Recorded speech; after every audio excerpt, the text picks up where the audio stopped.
سکتے ہیں کہ یہ کچھ شاید بے غیرتی کا فلسفہ کہتے ہیں؟ غیرت یہ تقاضا کرتا ہے کہ اپنا آپ کے پاس جو کچھ ہے، اپنا مال، اپنی اولاد ان کے دسترس میں نہ دو، مر جاؤ، ڈٹ جاؤ، کچھ بھی ہو جائے۔ کہتے ہیں غیرت مند لوگوں کی یہی سوچ ہوتی ہے، اور کہتے ہیں مسلمانوں سے زیادہ غیرت مند کوئی اور نہیں ہو سکتی۔ کوئی دکھ ہوتا ہے آپ کو؟ سلامتی ہے ان آنکھوں پہ جو ہدایت پہ نظریں جمائے بیٹھی ہیں، ان کانوں پہ جو ذکر خیر کے منتظر رہتے ہیں، اور ان قدموں پہ جو ہدایت کی راہ پہ گامزن ہیں۔ جناب جاوید احمد غامدی صاحب۔ جاوید صاحب، الحمدللہ آپ مسلمان بھی ہیں، اسلام اور دین کا عالم بھی ہیں۔ یہ بتائیے کہ آپ نے کوئی باقاعدہ دینی تعلیم حاصل کی ہے؟ یقیناً اسی طرح حاصل کی ہے جس طرح علماء عام طور پر کرتے ہیں۔ ہمارے ہاں دونوں طریقے رہے ہیں۔ ایک طریقہ یہ ہے کہ آپ کسی دینی مدرسے میں داخل ہو جاتے ہیں اور وہاں 7-8 سال پڑھنے کے بعد وہاں سے ایک سند حاصل کر لیتے ہیں۔ اس سے پہلے یہ طریقہ رہا کہ آپ دین کے جید علماء سے دین سیکھتے ہیں۔ میں نے اپنے دور کے بہت بڑے اسکالر مولانا امین حسن اصلاحی صاحب کا تلمذ اختیار کیا اور ان سے دین کے حقائق سیکھے، دین کو سمجھنا سیکھا۔ اور جو ہمارے ہاں عام طور پر درس نظامی کی تعلیم کا طریقہ ہے، وہ بالکل اسی طریقے سے علماء سے اپنے طور پر پائی جس طرح کے ہمارے پرانے علماء پاتے رہے۔ ٹھیک۔ ویسے یہ جو کبھی آپ دیکھتے ہیں کہ اسرائیلی جو ہے وہ فلسطینیوں پہ ظلم کر رہے ہوتے ہیں، اس کے جو فوٹیج آپ دیکھتے ہیں، کوئی دکھ ہوتا ہے آپ کو؟ آخری درجے میں انسان ہوں، مسلمان بھی ہوں۔ میں تو یہ کہتا ہوں کہ اگر اس طرح کے مظالم کسی عام انسان پر بھی ہوں تو آدمی کا سینہ کٹ جاتا ہے، اور آدمی ابو غریب جیل کرنا ناممکن ہو جاتا ہے۔ ابو غریب جیل کے جو مناظر ہیں وہ بھی آپ کو تکلیف دیتی ہیں؟ اس میں کیا شبہ ہے؟ میں یہ کہتا ہوں کوئی حساس انسان ان چیزوں سے کیسے غیر متعلق ہو سکتا ہے؟ اخبار پڑھنا مشکل ہو جاتا ہے، اس طرح کی چیزیں دیکھنا مشکل ہو جاتا ہے۔ معلوم ہوتا ہے کہ انسانیت برہنہ ہو گئی ہے۔ یہ چیزیں کس انسان کو رنجیدہ نہیں کرتی؟ ایسے ہی کسی انسان کو رنجیدہ نہیں کریں گی جس کے سینے میں دل نہ دھڑکتا، اس نے پتھر کا ایک ٹکڑا رکھا ہوا۔ پھر تو یقیناً افغانستان میں جو کارپیٹ بمبنگ امریکیوں نے کی اور وہاں جو تذلیل وہ کر رہے انسانیت کی، اس نے بھی آپ کو بے چین کیا ہوگا۔ میں کیا شک ہے؟ میں تو کئی راتیں سو نہیں سکا تھا اس وقت۔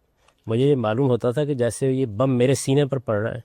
آپ میری کتاب خیال و خامہ میں وہ نظم پڑھیے جو میں نے بغداد پر بمباری کے بعد لکھی، تو آپ کو اندازہ ہوگا کہ میں نے کس طرح اپنے جذبات کا اظہار کیا ہے۔ تو کون اس سے مسلمان بھی ان چیزوں تو سے بے آپ ناز ہو کو سکتا ہے؟ اختلاف نہیں ہوگا کہ یہ عراق میں جو کچھ ہو رہا ہے، فلسطین میں جو کچھ ہو رہا ہے، افغانستان میں جو کچھ ہو رہا ہے، وہ کرنے والا امریکہ یا امریکہ کے گماشتے ہیں۔ دیکھیے، اس وقت امریکہ ایک بڑی طاقت ہے۔ ظاہر ہے کہ جو کچھ بھی دنیا میں ہوگا اس کی ذمہ داری اس کے اوپر عائد ہوگی، اور عراق کے معاملے میں تو برہنہ جارحیت ہوئی، دنیا کے ضمیر نے اس کے خلاف احتجاج کیا ہے۔ یہاں تو کہہ سکتے ہیں آپ کہ اقوام متحدہ کو اور نیٹو کو اور دنیا کی دوسری اقوام کو بھی کسی حد تک متعلق کیا گیا، وہاں تو یہ بھی نہیں ہوا، اور اس وقت اعتراف کیا جا رہا ہے کہ اس کے بارے میں جھوٹ بولا گیا، پروپیگنڈا کیا گیا، غلط بیانی کی گئی، دنیا کو گمراہ کیا گیا۔ اس میں کیا شک ہے؟ ظاہر ہے کہ حملہ امریکہ نے کیا ہے تو اس نے یہ کیا۔ پھر امریکہ کے جرائم کو یہیں ختم نہیں ہو جاتے۔ اسرائیل کا ناسور عالم اسلام کے سینے میں گاڑنے کی ذمہ داری کس پر عائد ہوتی؟ اس کی سرپرستی کون کرتا رہا ہے؟ دنیا نہیں جانتی کہ اسرائیل نے کتنے علاقوں پر قبضہ کر رکھا ہوا ہے۔ یہاں تو کارگل کی چوٹیاں چند دن میں آزاد کرا لی گئی تھیں، لیکن اسرائیل کے قبضے سے وہ علاقے آزاد نہیں کرائے گئے۔ جب صاحب یہ سب سوال مجھے اس لیے کرنے پڑے کہ ہم دیکھتے ہیں کہ آپ کو ہم نے کبھی اس جار امریکہ کے اور جس نے مسلمانوں کے سینے میں اسرائیل کا جو ناسور ہے وہ گوم دیا ہے، اس کا چھرا گوم دیا ہے، اس امریکہ کے خلاف ہم نے آپ کو بولتے ہوئے اور لکھتے ہوئے بہت کم دیکھا ہے، بلکہ زیادہ تر آپ جو لوگ ان سے لڑتے ہیں، جو ان کے مقابلے میں قربانی دیتے ہیں، آپ عموماً ان پہ تنقید کرتے ہوئے نظر آتے ہیں۔ میں نہ صحافی ہوں نہ سیاستدان۔ میرا کام بنیادی طور پر یہ ہے کہ میں اسلام کے تقاضے لوگوں کو بتاؤں۔ میں انہی موضوعات پر لکھتا ہوں، انہی موضوعات پر بات کرتا ہوں۔ میرے نزدیک جب اس طرح کی بڑی طاقتیں اس طرح کے مظالم پر اتر آتی ہیں تو کوئی قرارداد مذمت پاس کرنے سے اس میں ہوتا بھی کچھ نہیں۔ آدمی کا دل دکھی ہوتا ہے، وہ رنجیدہ ہوتا ہے، لیکن مسلمان اس وقت چونکہ ہدف ہیں تو مجھے یہ دیکھنا ہے کہ مسلمانوں کو اللہ تعالیٰ نے اس طرح کی طاقتوں کا ہدف کیوں بنا دیا ہے۔ میں اس سارے مسئلے کو بھی قرآن مجید کی روشنی میں دیکھتا ہوں۔ میں یہ دیکھتا ہوں کہ بنی اسرائیل کی تاریخ قرآن نے بیان کی ہے۔ قرآن مجید کی پہلی 5 صورتیں اسی کو بیان کرتی ہیں۔ سورہ بنی اسرائیل میں قرآن نے اس کو بیان کیا ہے۔ اسی طرح کی اس زمانے کی بڑی طاقتوں نے بنی اسرائیل پر طاقت کی یہاں تک انتہا ہو گئی کہ تورات کے اوراق پھاڑ دیے گئے، ان کی مسجد کو پامال کر دیا گیا، اس کی اینٹ سے اینٹ بجا دی گئی۔ یہ سب کچھ ہوا، اللہ تعالیٰ اس پر تبصرہ کرتے ہیں اور ایک لفظ بھی ان طاقتوں کے بارے میں نہیں کہتے، بلکہ بنی اسرائیل کو مخاطب کر کے کہتے ہیں کہ یہ عذاب تم پر تمہارے کرتوتوں کی وجہ سے آیا ہے۔ تو میری دلچسپی کا اصل موضوع مسلمان ہے، مجھے انہیں یہ بتانا ہے کہ تم لوگ اس عذاب سے کیسے نجات حاصل کر سکتے ہو۔ یہ نجات اس وقت تک نہیں ہو سکتی جب مسلمان اس کے اسباب نہ سمجھیں، کہ میری ساری توجہ اس چیز کے اوپر ہوتی ہے، باقی پوری انسانیت کا دکھ ہے یہ۔ اور میں آپ سے عرض کرتا ہوں کہ میں تو ہمیشہ سے یہ دیکھتا رہا ہوں کہ صرف امریکہ ہی نہیں، دنیا میں جتنی بڑی طاقتیں بھی اس سے پہلے ہوئی ہیں، اور اس وقت بھی جس کے پاس طاقت ہوتی ہے وہ جو کچھ بھی کہتا ہے اصلاً میکیاولی کے فلسفے پر عمل کرتا ہے۔ جھوٹ بولے جاتے ہیں، بددیانتی ہوتی ہے، اسی طرح سے آدرش اور نصب العین بڑے بڑے بیان کیے جاتے ہیں، لیکن حقیقت میں سازشیں ہوتی ہیں، انسانیت کا قتل ہوتا ہے، اور غیر منصفانہ فیصلے ہوتے ہیں، ان کی تائید ہوتی ہے، مفادات کی جنگ ہے جو سیاست میں ہوتی رہتی ہے۔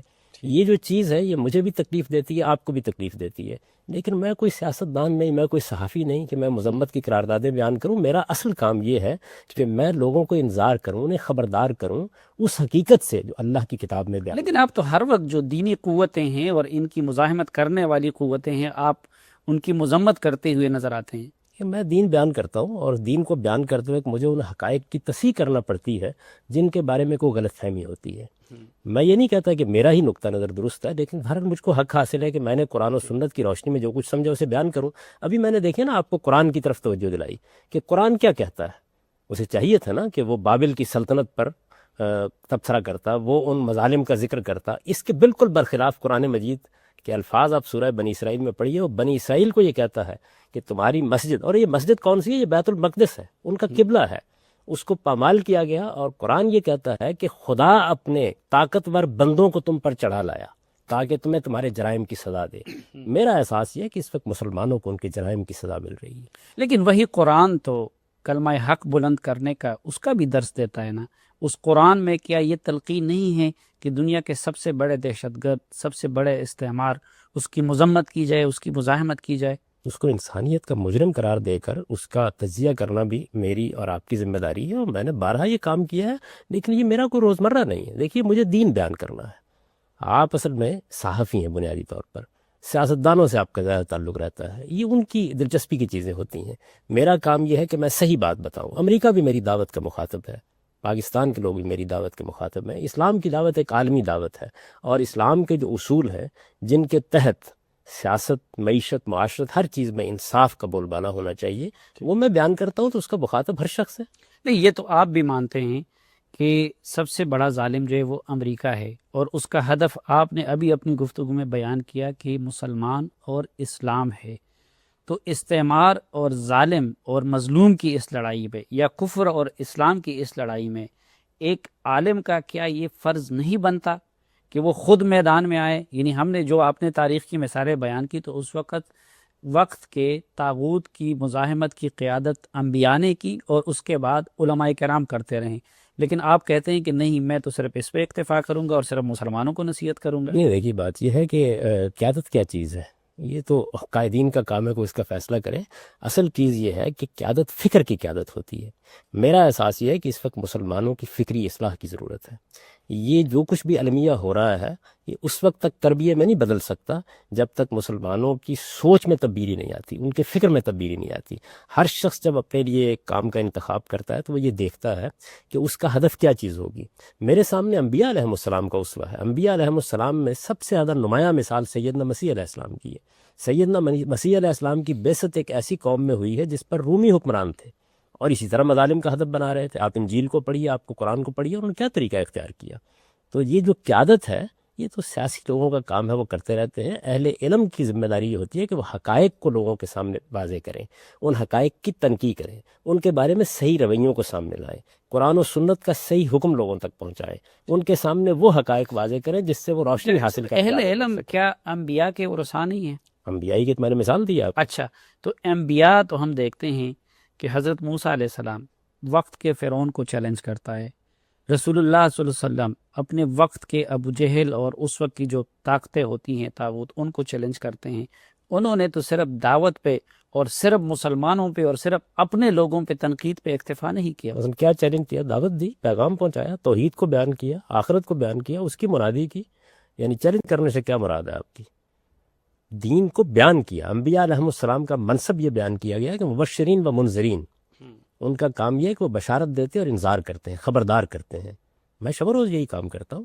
میرے اور بوقت ضرورت انہوں نے جنگ نہیں کی، قتال نہیں کیا، جنگ کا تلوار بھی اٹھائی. جنگ تو نوبت اس وقت آئے گی جب ان کو اقتدار حاصل ہوگا. جنگ کا تعلق اقتدار سے ہے. اقتدار کے بغیر کسی پیغمبر نے کبھی تلوار نہیں اٹھائی. سیدنا مسیح نے نہیں اٹھائی، سیدنا یحییٰ نے نہیں اٹھائی، سموئیل نبی نے نہیں اٹھائی، کسی پیغمبر نے بھی نہیں اٹھائی. سیدنا موسیٰ علیہ السلام نے فرعون کے خلاف کوئی جہاد نہیں کیا تھا وہاں بیٹھ کے، انہوں نے دعوت دی تھی، پیغام پہنچایا تھا، اور اس کے بعد اپنی قوم کو وہاں سے نکالنے کی جدوجہد کی تھی، اور اس کے لیے بھی فرعون ہی کے سامنے اپنا نقطہ نظر رکھا تھا.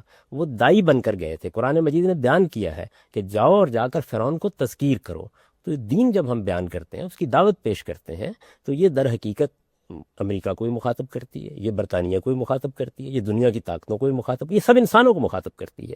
اصل میں اس وقت ایک بہت بڑی تبدیلی آ چکی ہے جو پرانے زمانے کی صورتحال سے بالکل مختلف ہے.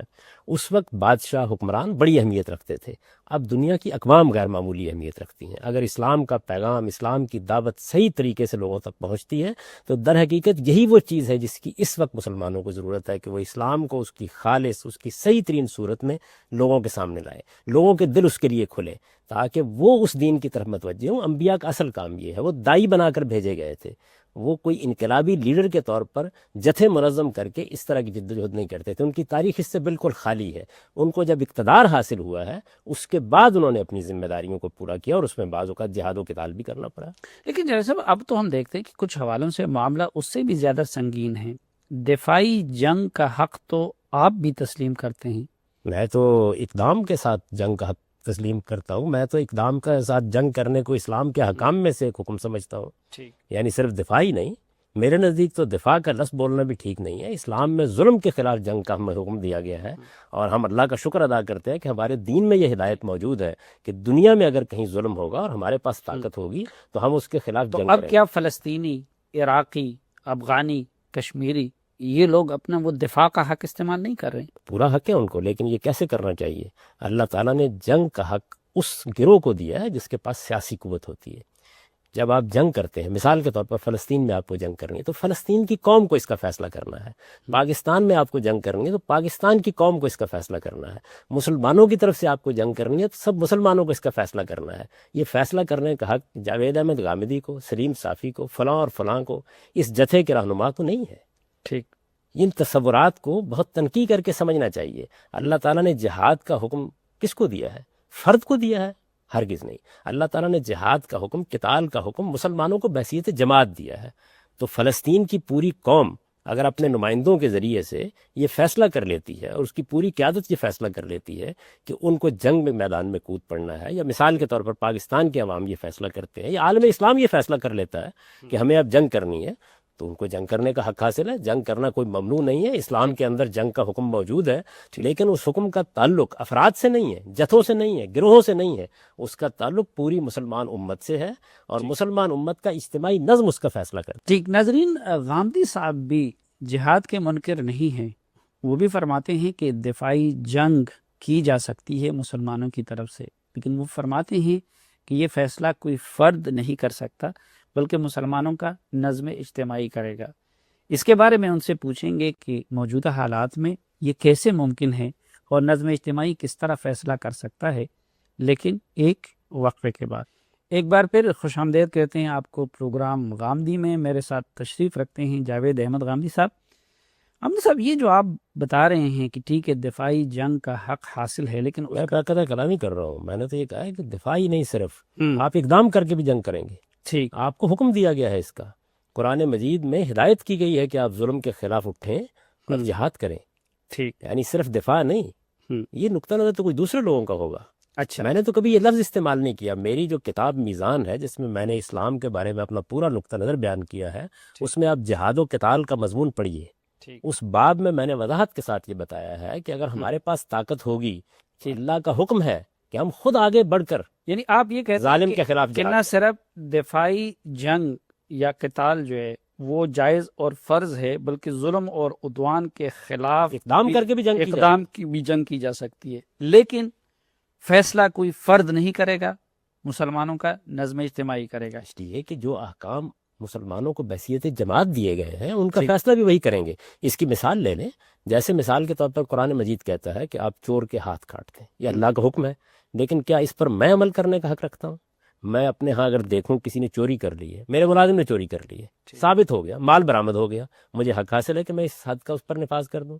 کیا ایک جتھا بنا کے ہمیں یہ حق حاصل ہے کہ ہم گلیوں اور بازاروں میں ٹکٹکیاں لگائیں اور لوگوں کو کوڑے مارنے شروع کریں؟ لیکن پھر وہی سوال آتا ہے نا کہ جاوید صاحب آپ بھی فرماتے ہیں کہ ظلم و عدوان کے خلاف جہاد فرض ہے، تو کیا عراق، افغانستان، کشمیر، فلسطین میں جو کچھ ہو رہا ہے وہ ظلم و عدوان نہیں ہے؟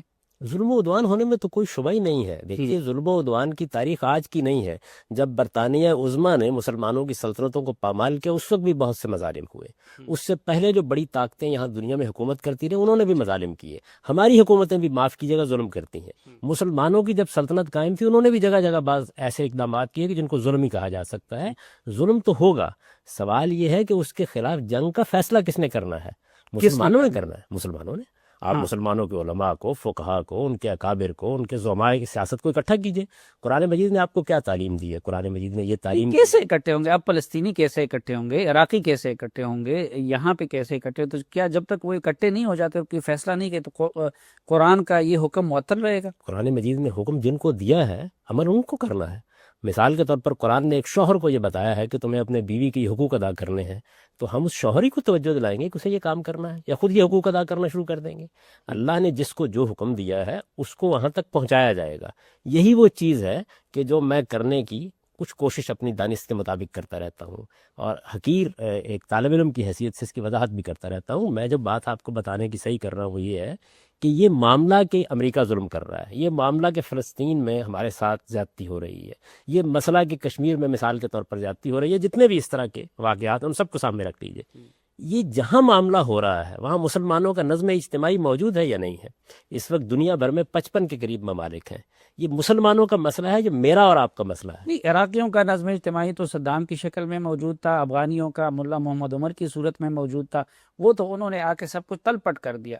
اس کے بعد تو اب جب مسلمانوں کی حکومت اس کے بعد مسلمانوں کی باقی کیا حکومت مسلمان جہاد نہیں کریں گے اس کے اس خلاف؟ کے بعد باقی مسلمانوں کی حکومتیں موجود ہیں نا، مسلمانوں کی ان حکومتوں سے رجوع کرنا چاہیے، وہ فیصلہ کریں۔ یعنی یہ مسئلہ جو کچھ بھی ہوا ہے، افغانستان کا مسئلہ اگر افغان قوم کا مسئلہ ہے تو افغان قوم کو حق دیجئے کہ وہ اپنے بارے میں فیصلہ کرے، انتخابات کروائیے، اس کی رائے معلوم کیجئے، ایک باقاعدہ نظم وجود میں آئے، وہ فیصلہ کرے۔ اگر یہ فیصلہ ہمیں کرنا ہے، مثال کے طور پر افغانستان کا نظم اجتماعی ختم ہو گیا ہے اور یہ فیصلہ باقی مسلمانوں کو کرنا ہے، تو باقی مسلمانوں کی 55 حکومتیں ہیں، ان کی ایک تنظیم OSI کے نام سے موجود ہے، اسی طریقے سے ان کی رابطے سر وہ کیا تنظیم ہے اور کیا ان کے سربراہ؟ اب کیا ہم حامد کرزئی صاحب اور زرداری صاحب کا انتظار کریں گے کہ جب وہ جہاد ڈکلیئر کریں گے تو تب ہم جہاد کریں گے؟ معاف کیجیے گا، تو پھر آپ کو یہ حق کیسے دے دیا جائے کہ باقی سب مسلمانوں کی رضامندی اور مرضی کے بغیر آپ ایک مصیبت ان پر مسلط کر دیں؟ آپ کے خیال میں جنگ کوئی معمولی چیز ہوتی ہے؟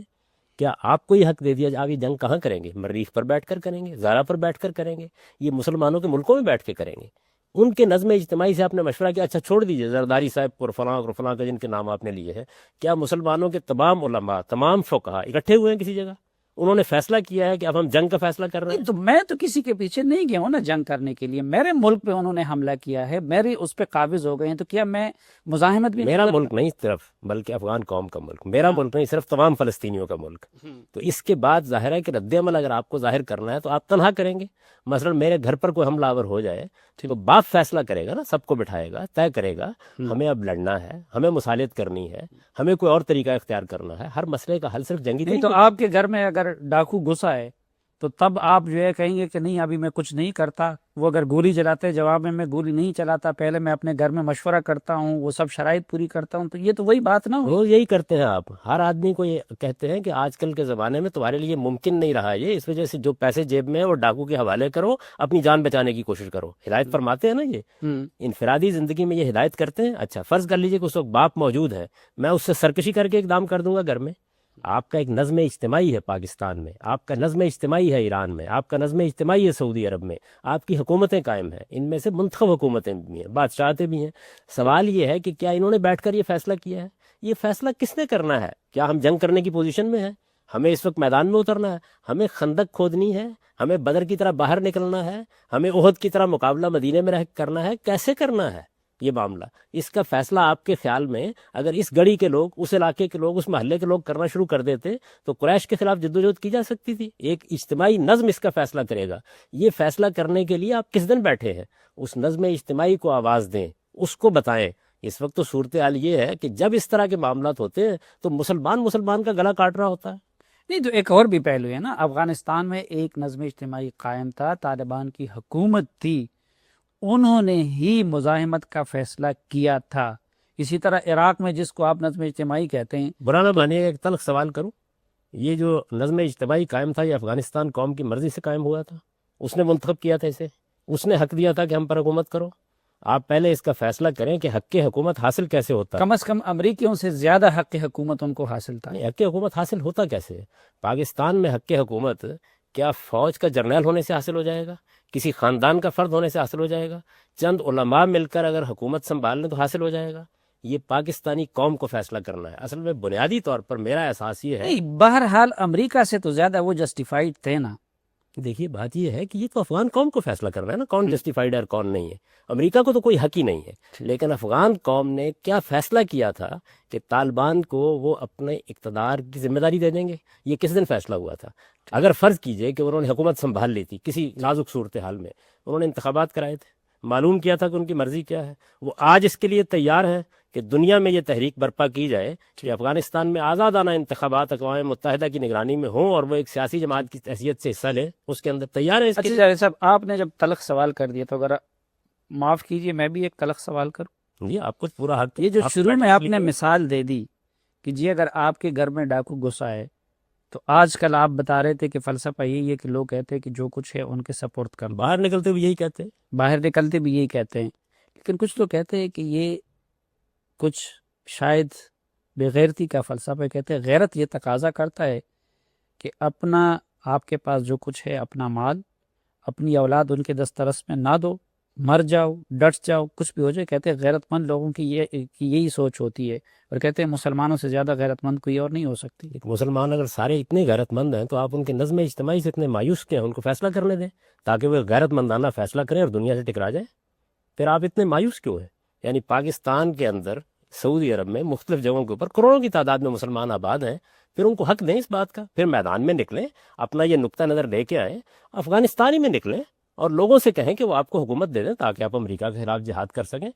میدان میں آئیں، لوگوں سے ووٹ مانگیں، لوگوں کی رائے اگر ان کو حاصل ہو جاتی تو ہے. اچھا، اب اس کا کیا ہم امریکہ کو ایک حقیقت سمجھ کے آرام سے بیٹھ جائیں کہ افغانستان بھی اس کے سپورٹ، عراق بھی اس کے سپورٹ، اور فلسطین ان کے سپورٹ، اور کشمیر ہندوستانیوں کے سپورٹ؟ جو کچھ آپ نے لا عمل اختیار کیا اس کے نتیجہ تو وہی نکلے گا کہ ایک ایک چیز سپرد ہوتی چلی جائے گی. میں جو بات عرض کر رہا ہوں وہ یہ ہے کہ آپ کو جو کچھ بھی کرنا ہے، اور دنیا میں جب بھی کسی قوم کو اس طرح اقتدار حاصل ہوتا ہے جیسے امریکہ کو ہے، کل چین کو حاصل ہو جائے گا. آپ تو کہیں میدان میں نہیں ہیں، تو دنیا میں کسی نہ کسی طاقت کے پاس ایک سپر پاور کی حیثیت سے اقتدار رہتا ہے. رومی سلطنت تھی، ثانی سلطنت تھی، بازنطینی سلطنت تھی، مسلمانوں کی حکومت قائم ہوئی، اس کے مظالم بھی لوگ بیان کرتے ہیں. تو یہ جو کچھ بھی ہوگا دنیا میں، اس کے مقابلے میں آپ کو کچھ کرنا ہے، اس کو بیٹھ کر کرنا ہے، کسی جگہ سوچنا. قرآن نے آپ کو کیا حکم دیا ہے؟ کبھی قرآن مجید کو کھول کر دیکھیے، وہ کہتا ہے کہ جب کوئی امن اور خوف کا اس طرح کا بڑا مسئلہ پیش آ جائے تو کیا کرنا چاہیے؟ لوگ الگ الگ ہو کے فیصلے نہ کریں. لَعَلِمَهُ الَّذِينَ يَسْتَنبِطُونَهُ مِنْهُمْ.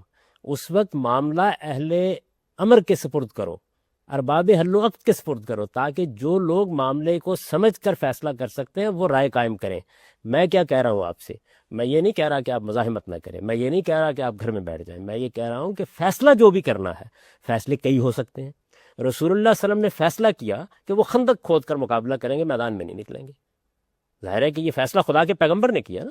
ٹھیک. اس فیصلے کو اگر خدا کا پیغمبر اس وقت نہ کرتا تو اس کے بھی کچھ نتائج نکلتے. کیا چند لوگ مل کے اس وقت سرکشی کرتے اور سرکشی کر کے باہر نکل جاتے تو یہ درست ہوتا؟ اس لیے کہ ان کی غیرت کا تقاضا یہ تھا کہ آخر محصور ہو کے کیوں مقابلہ کیا جائے.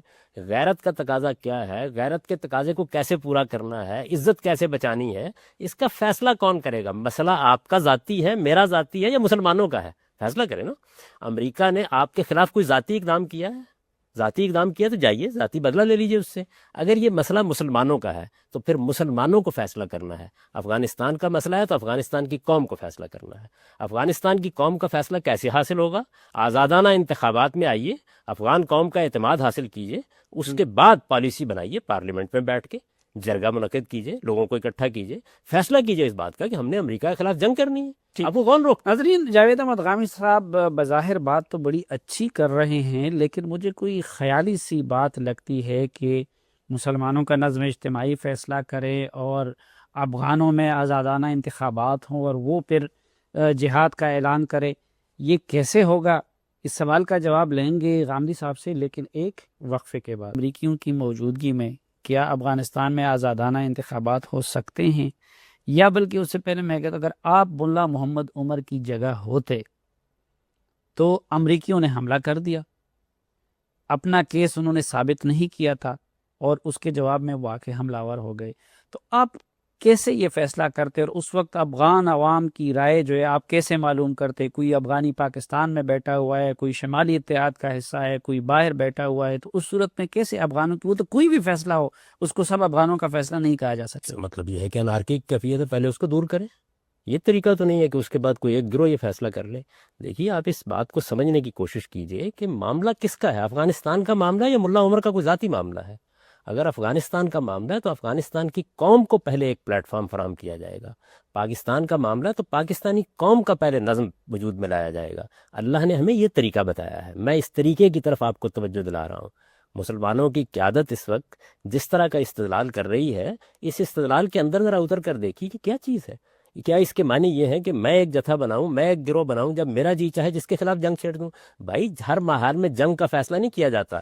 بعض اوقات جنگ کرنا ہوتی ہے، بعض اوقات مصالحت کرنا ہوتی ہے، بعض اوقات وقت حاصل کرنا ہوتا ہے. ایک قوم فیصلہ کرتی ہے کہ اس کو کیا کرنا ہے. افغانستان میں اگر انارکی تھی تو کیا کرنا چاہیے تھا؟ نہیں جاوید صاحب، جب بدر کے موقع پہ کفار حملہ آور ہوئے تو کیا اس وقت حضور صلی اللہ علیہ وسلم نے پورے ریاست مدینہ سے سب لوگوں سے یہ مشورہ کیا تھا کہ اب ہم جنگ کریں یا نہ کریں؟ رسالت مآب صلی اللہ علیہ وسلم ریاست مدینہ کے سربراہ تھے، اللہ کے پیغمبر کی حیثیت سے حکومت کر رہے تھے. اس کے باوجود آپ نے صحابہ سے مشورہ کیا، آپ نے باقاعدہ انصار سے مشورہ کیا، ان کی رائے معلوم کی، آپ نے مہاجرین سے مشورہ کیا. رسالت مآب صلی اللہ علیہ وسلم کے بارے میں تو ابن کثیر نے لکھا ہے کہ کوئی ایک موقع نہیں ہے کہ جب اس طرح کا مشورہ کیے بغیر آپ نے کوئی اقدام کیا ہو. آپ نے تو بعض اوقات آپ غیرت کی بات کرتے ہیں، یعنی ایک موقع کے اوپر رسالت مآب صلی اللہ علیہ وسلم نے ایک معاہدہ کرنے کا فیصلہ کیا بنی غطفان سے. انصار کے لیڈروں نے آ کر یہ کہا کہ ہم یہ معاہدہ نہیں کرنا چاہتے، آپ نے ورق پھاڑ دیا. یعنی آپ نے تو ہمیشہ اجتماعی معاملات میں جہاں کہیں اللہ کا کوئی حکم ہے وہ تو پیغمبر مامور ہوتا ہے، اس میں تو اللہ کے فیصلے پر عمل درآمد کیا جاتا ہے. لیکن جو اجتماعی معاملات ہیں اس کے اندر قومی فیصلے کرنے کا کیا طریقہ ہے؟ نہیں تو پھر اگر حضرت امام حسین رضی اللہ تعالیٰ عنہ انہوں نے جو کچھ کیا اس پہ کیا انہوں نے پوری قوم سے مشورہ کیا تھا یا پوری قوم کا فیصلہ؟ یہ بات یہ ہے کہ اس وقت ایک استبدادی حکومت قائم تھی. استبدادی حکومت کو الٹنے کے لیے اس وقت جنگی ہوتی تھی، انہوں نے یہ فیصلہ کر لیا. آج کل کے زمانے میں کیا آپ یہ سمجھتے ہیں کہ جمہوری طریقے سے حکومت قائم ہونی ہے یا آپ نے جنگ کر کے حکومت سنبھالنی ہے؟ تو پھر پاکستان میں بھی مختلف جتھوں کو موقع یزید کی حکومت ایک استبدادی حکومت تھی نا، میں کیا شک ہے؟ تو کیا امریکہ استبداد نہیں ہے؟ کیا وہ افغان عوام یا عراقی عوام کی مرضی سے؟ آپ جائیے اور امریکہ کے دارالحکومت پر حملہ آور ہو جائے. جب آپ اس سرزمین کو اپنی جنگ کا مرکز بنائیں گے تو اس سرزمین کے کچھ لوگ مالک ہیں، وہ افغانستان کے عوام ہیں، پاکستان کے عوام ہیں، مسلمان ہیں. پھر جائیے وہاں جا کے کام کر لیجیے آپ. یعنی آپ جس جگہ بھی کوئی کام کرنا چاہتے ہیں پہلے آپ کو لوگوں کی رائے لینا ہوگی. نہیں تو میدان جنگ افغانستان یا عراق یا فلسطین کو تو میں نے یعنی مسلمانوں نے نہیں بنایا نا، انہوں نے بنانے کا فیصلہ کر لیا. صحیح ہوگا، کوئی آپ پر حملہ آور ہو جائے گا، ہندوستان حملہ آور ہو سکتا ہے، اسی طرح سے امریکہ حملہ آور ہو سکتا ہے، دنیا کی بڑی طاقتیں حملہ آور ہو سکتی ہیں، اسرائیل حملہ آور ہو سکتا ہے. اس موقع کے اوپر جواب دینے کا فیصلہ کرنا ہے. فیصلہ کون کرے گا؟ سیدنا رسالت مآب صلی اللہ علیہ وسلم کی زندگی میں حیات طیبہ میں قریش نے جنگ مسلط کی تھی. بدر میں وہ حملہ آور ہوئے، احد میں وہ حملہ آور ہوئے، احزاب میں وہ حملہ آور ہوئے. فیصلہ کون کرے گا؟ مسلمانوں کا نظم اجتماعی فیصلہ کرے گا. میں بار بار جس چیز کی طرف توجہ دلا رہا ہوں وہ یہ ہے کہ یہ امریکہ نے اقدام کس کے خلاف کیا ہے؟ میرے خلاف ذاتی طور پر کیا ہے، آپ کے خلاف ذاتی طور پر کیا ہے. میرے گھر کے خلاف اقدام ہوتا ہے تو میں ہوں جس نے اس کا جواب دینا ہے، فیصلہ کرنا ہے. لیکن اگر یہ اقدام افغان قوم کے خلاف ہوا ہے، اس کی میراث افغان قوم کو منتقل ہوئی ہے، تو پھر افغان قوم فیصلہ کرے گی. لیکن صاحب اگر آپ کے اس فلسفے کو درست مان لیا جائے تو پھر تو ہماری اسلامی تاریخ کے تقریباً تمام ہیرو زیرو بن جاتے ہیں. یہ بات یہ ہے کہ ہیروز کی پرستش کرنا آپ کا کام ہے، وہ آپ کرتے رہیے. میرا کام اور میری ذمہ داری یہ ہے کہ میں لوگوں کو یہ بتاؤں کہ دین کا تقاضا کیا ہے، علم و اخلاق کا تقاضا کیا ہے، سیاسی تدبیر صحیح معنوں میں کیا ہوتی ہے، مجھے یہ بتانا ہے لوگوں کو. یہ تو آپ کو فیصلہ کرنا نہیں، ہے. آپ بار بار دین کے تقاضے کی بات کرتے ہیں، تو قرآن کی یہ جو آیت ہے کہ وَمَا لَكُمْ لَا تُقَاتِلُونَ فِي سَبِيلِ اللَّهِ وَالْمُسْتَضْعَفِينَ مِنَ الرِّجَالِ وَالنِّسَاءِ، اس آیت کا کیا کریں گے؟ وہ چیلنج دیتا ہے مسلمانوں کو، ان کی غیرت کو جگاتا ہے کہ تم لوگوں کو کیا ہوا ہے کہ تم مظلوموں کے حق میں اور تم مستضعفین کے حق میں لڑتے نہیں ہو. اس آیت کا مخاطب کون ہے؟ مسلمانوں کا معاشرہ یا ہر فرد بحیثیت فرد؟ اس وقت مسلمانوں کی حکومت قائم ہو چکی تھی، رسالت مآب صلی اللہ علیہ وسلم ان کی قیادت فرما رہے تھے. اس موقع کے اوپر مسلمانوں کو رسالت مآب صلی اللہ علیہ وسلم بحیثیت حکمران بھی دعوت جہاد دے رہے ہیں، اس کے لیے آیت اتری ہے. نہیں، یہ اس آیت کا میں بحیثیت مسلمان بحیثیت فرد مخاطب نہیں ہوں. بحیثیت فرد آپ نہ جہاد کے حکم کے مخاطب ہیں، نہ آپ حدود کے احکام کے مخاطب ہیں. آپ قرآن مجید میں صرف یہی آیت کیوں پڑھتے ہیں؟ میں یہ کہتا ہوں کہ اس کے بعد آپ کو آیت بھی پڑھنی چاہیے کہ زانی کو 100 کوڑے مارنے ہیں، اور اس کے بعد خود عدالت لگائیے اور یہ کام کرنا شروع کر دیجیے. چور کا ہاتھ کاٹنا ہے، یہ کام کرنا شروع کر دیجیے. اس آیت کے ساتھ یہ شرط کہ یہ حکومت کے لیے ہے، آپ نے کہاں سے لگا دی؟ قرآن مجید سے. قرآن مجید نے یہ فرق کیا ہے کہ جب آپ مکی زندگی کو پڑھتے ہیں تو یہ معلوم ہوتا ہے کہ اللہ تعالیٰ وہاں دعوت دے رہے ہیں، لوگوں کو پیغام پہنچانے کے لیے کہہ رہے ہیں. بار بار یہ کہہ رہے ہیں کہ ذکر بالقرآن من یخاف وعید، اس قرآن کے ذریعے سے تذکیر کیجیے. جب ایک باقاعدہ نظم حکومت قائم ہو گیا تو پھر حدود کے احکام بھی دیے گئے، پھر جہاد کے احکام بھی دیے گئے. دین کا صحیح فہم حاصل کرنا چاہیے. دین میں 2 طرح کے احکام ہوتے ہیں، ایک جس کے مخاطب فرد ہے، بحیثیت فرد، اس پر میں بھی عمل کروں گا، آپ بھی کریں گے. ایک جس کا مخاطب پوری جماعت ہوتی ہے. پوری جماعت کو جو احکام دیے جاتے ہیں ان میں جماعت فیصلہ کرتی ہے. تو مسلمانوں کو جو احکام بحیثیت جماعت دیے گئے ہیں ان میں سے ایک حکم جہاد کا بھی ہے. جہاد کے معاملے میں یہ بات بہت اچھی طرح سمجھ لیجئے کہ جب یہ بتایا جاتا ہے کہ آپ جہاد کی غلط تعبیر کر رہے ہیں، آپ جہاد کے شرائط کو نظر انداز کر رہے ہیں، تو اس کے بعد یہ سخت بے انصافی کی بات ہوتی ہے کہ آپ دوسرے پر یہ الزام لگا دیں کہ وہ جہاد کا منکر ہے. بھائی میں تو یہ بتانے کی کوشش کر رہا ہوں کہ جہاد کا حکم ہے کیا، اس کے حدود کیا ہیں، اس کے آداب کیا ہیں. ظلم کے خلاف جہاد اسلام کا حکم ہے اور آپ کو جہاد کا حق ہے، لیکن یہ حکم کس کو دیا گیا ہے؟ بحیثیت فرد مجھے اور آپ کو نہیں دیا گیا، یہ مسلمانوں کو بحیثیت جماعت دیا گیا ہے. مسلمانوں کو جو حکم بحیثیت جماعت دیا جائے گا اس کا فیصلہ مسلمانوں کا اجتماعی نظم کرے. ذہن میں یہ آتا ہے کہ آپ لوگوں نے 9/11 سے پہلے کیوں بیان نہیں کیے؟ آپ نے میری تحریریں پڑھی، میری کتابیں دیکھیں. میں نے تو جس وقت ضیاء الحق صاحب یہ سب کچھ کر رہے تھے اس وقت یہ سب باتیں بیان کی تھی. بار بار کہا تھا. جس وقت آپ افغانستان کا جہاد کر رہے تھے، روس کے خلاف لڑ رہے تھے، تو میری تنہا آواز تھی. میں اس وقت بھی یہ کہہ رہا تھا کہ آپ دین کے احکام کی خلاف ورزی کر رہے ہیں، آپ نظم اجتماعی کے بغیر مختلف جتھے بنا کر یہ کام کر رہے ہیں. اس کے بدترین نتائج نکلیں گے، یہ لوگ ایک دوسرے کا گلا کاٹیں گے. میری تاریخ تو بالکل ایک روشن تاریخ ہے، اس کی ایک ایک چیز کھلی کتاب کی طرح سامنے ہے. جو چیزیں میں نے لکھی ہیں ان پر تاریخیں چھپی ہوئی موجود ہیں، آپ ان کو دیکھیے. میں یہ سب باتیں اس وقت کہہ رہا. یعنی اس وقت بھی آپ کا موقف یہی تھا کہ سوویت یونین کو آنے دو، کہ افغانستان کے بعد پاکستان بھی تاراج کرے اور گرم پانی تک پہنچ جائے. دیکھیے پھر وہی بات میں بڑے ادب کے ساتھ یہ اشارت کروں گا کہنے کی کہ آپ اس کے دوسرے پہلو کو بیان کرتے ہیں جو میرے وہم و گمان میں بھی نہیں ہوتا. میں جو کچھ کہہ رہا ہوں وہ یہ ہے کہ آپ کو فیصلہ کرنا ہے جہاد کرنے کا، تو حکومت پاکستان فیصلہ کرتی. 2 طریقے تھے. پاکستان کی منظم فوج فیصلہ کرتی کہ اسے مزاحمت کرنی ہے، میں اس کے ایک سپاہی کی حیثیت سے مجھے بلایا جاتا، لڑنے کے لیے تیار ہو جاتا. نہیں تو اس وقت وہ فیصلہ بھی جنرل ضیاء الحق نے کیا تھا. جنرل ضیاء الحق صاحب نے وہ فیصلہ اپنی حکومت کے تحت کیا، اپنی فوج کے تحت کیا، برملا کیا. معاف کیجیے گا، اس کے ابواب نہ کھلوائیے. ہم مسلسل جھوٹ بولتے رہے، ہم نے دنیا کو دھوکہ دینے کی کوشش کی، ہم انکار کرتے رہے کہ ہم اس میں کچھ حصہ لے رہے ہیں. آپ اس وقت کے اخبارات پڑھیے اور اس وقت کی چیزیں دیکھیے. خدا کی تائید کبھی اس طرح کے احمقانہ فیصلوں کو حاصل نہیں ہوتی، اس کے بدترین نتائج بھگتنے پڑے. اگر فرض کیجئے کہ آپ براہ راست لڑنے کی پوزیشن میں نہیں تھے تو پھر دوسرا طریقہ تھا. آپ افغانستان کی، مجھے اجازت دیجیے میں اپنی بات مکمل کروں، آپ افغانستان کی ایک عبوری حکومت قائم کرتے، ایک نظم قائم کرتے، اس کے تحت یہ اقدام کرتے. اقدام کس طرح کرتے، اس میں امریکہ کی مدد حاصل کرتے یا نہ کرتے؟ اصل میں تو آپ نے امریکہ کی جنگ لڑی اس موقع کے اوپر، معاف کیجیے گا اسی کے نتائج جو ہم بھگت رہے ہیں. یہ وہی پالیسی ہے جو آپ نے اس وقت اختیار کی. ہر موقع جنگ کرنے کا موقع نہیں ہوتا، اور اگر کی جائے تو اس کے کچھ آداب و حدود ہوتے ہیں، انہیں لحاظ کرنا چاہیے. مختلف جتھے بنا کے مذہبی بنیادوں پر ان کو منظم ہونے کا موقع دے کے جب آپ نے اس وقت جہاد کیا تو پھر انہوں نے آپس میں جو کچھ کیا، پھر جو جنگ و جدال برپا ہوا، جس طرح بیت اللہ میں جا کے قسمیں کھانے کے بعد توڑی گئیں، جس طرح ایک دوسرے کے خلاف لڑائی لڑی گئی، کابل کا تخت حاصل کرنے کی جیسے جدوجہد ہوئی، آپ بھول گئے یہ ساری بات. لیکن جاوید صاحب نتیجے کے لحاظ سے بات تو آپ کی غلط ثابت ہوئی، اللہ کی تائید کو تو مجاہدین کو حاصل ہوئی، انہوں نے سوویت یونین جیسی قوت کو پارا پارا کر دیا۔ اللہ کی تائید تو امریکہ کو حاصل ہوئی، جس نے مجاہدین آپ کے یہاں سے لیے، اسلحہ اپنا دیا، ایک عالمی طاقت کا خاتمہ کیا اور دنیا میں واحد سپر پاور بن گیا۔ آپ کو کیا حاصل ہوا؟ افغانستان کھنڈر بن گیا۔ آپ یہ دیکھیے پوری قوم تباہ ہو گئی، آپ کے اپنے ملک میں کلاشن کوف کلچر آیا، آپ کو افغانستان کی پوری قوم کے مستقبل کے بارے میں مایوسی اور تاریکی کے سوا کوئی چیز نہیں ملی۔ یہ کچھ حاصل لیکن یہ اس کے نتیجے میں عالم اسلام میں یہ ایک بیداری کی جو لہر آ گئی، کشمیر میں تحریک اٹھی، فلسطین کی تحریک آگے آئی، اور خود سوویت یونین وقت کا جو سب سے بڑا استعمار تھا وہ ٹکڑے ٹکڑے ہو گیا۔ یہ آپ کو معمولی اس وقت دو استعمار موجود تھے، کم سے کم ایک دوسرے کو آنکھیں دکھاتے تھے۔ مسلمانوں میں سے کچھ سلطنتیں ایک کے ساتھ ہو جاتی تھی، کچھ دوسرے کے ساتھ ہو جاتی تھیں، ایک طاقت رہ گئی تاکہ وہ ایک بڑا استعمار بنے، ایک بڑی طاقت بنے، ایک افریت بنے اور آپ پر مسلط ہو جائے، کوئی اس کو چیلنج کرنے والا نہ ہو۔ وہ دن بھی یاد کیجئے جب سوویت یونین کی طاقت موجود تھی۔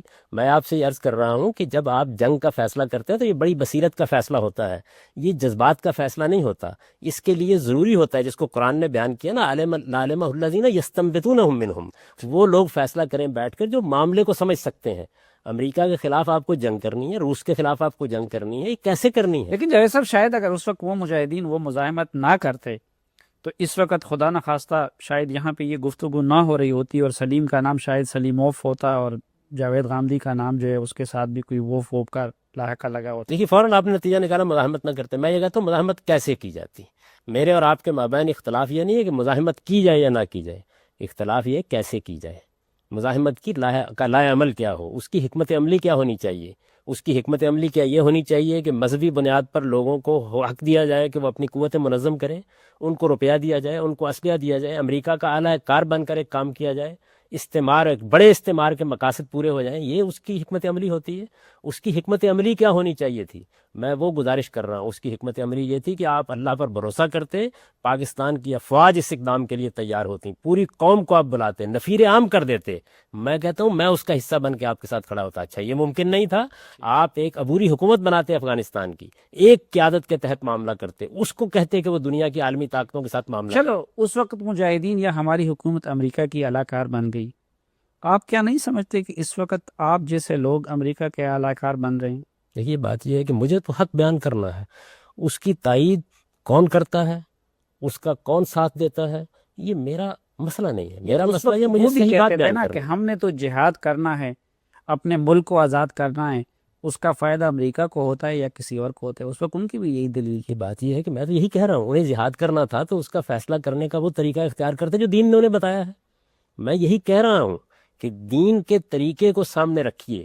دین یہ کہتا ہے کہ آپ ایک منظم حکومت کے تحت جہاد کریں۔ اگر آپ نے جہاد کا فیصلہ کرنا، آپ کو حق حاصل ہے، آپ فیصلہ کریں، میں اس کی نفی نہیں کر رہا، آپ فیصلہ کریں، لیکن اس کا فیصلہ کرنے کا طریقہ کیا ہوگا؟ میں جو کچھ آج بیان کر رہا ہوں، میں دین کے تقاضے بیان کر رہا ہوں، اس سے کسی کو فائدہ پہنچتا ہے، کسی کو نقصان پہنچتا ہے، یہ میرا مسئلہ نہیں ہے۔ وہ بھی اگر دین کے تقاضے پورے کرتے اور اس سے امریکہ کو فائدہ پہنچتا یا کسی کو پہنچتا تو خدا ان کی تائید کرتا، کوئی فرق نہ پڑتا۔ لیکن جس وقت آپ ایک غلط اقدام کرتے ہیں اور اس غلط اقدام میں بے بصیرتی کے ساتھ فیصلے کرتے چلے جاتے ہیں تو قومیں صدیوں تک اس کے نتائج بھگتتی ہیں۔ افغانستان میں ہم نے جو کچھ کیا ہے اس کے نتائج ہماری فوج بھگت رہی ہے، ہماری قوم بھگت رہی ہے، پاکستان کا پورا ملک بھگت رہا ہے، عالم اسلام بھگت رہا ہے۔ آپ نے ایک بہترین قوم کو، دنیا کی بہترین قوم کو کھنڈر بنا دیا ہے، تباہ و برباد کر دیا ہے، اس کے دنیا میں اٹھنے کے مواقع ختم کر دیے ہیں۔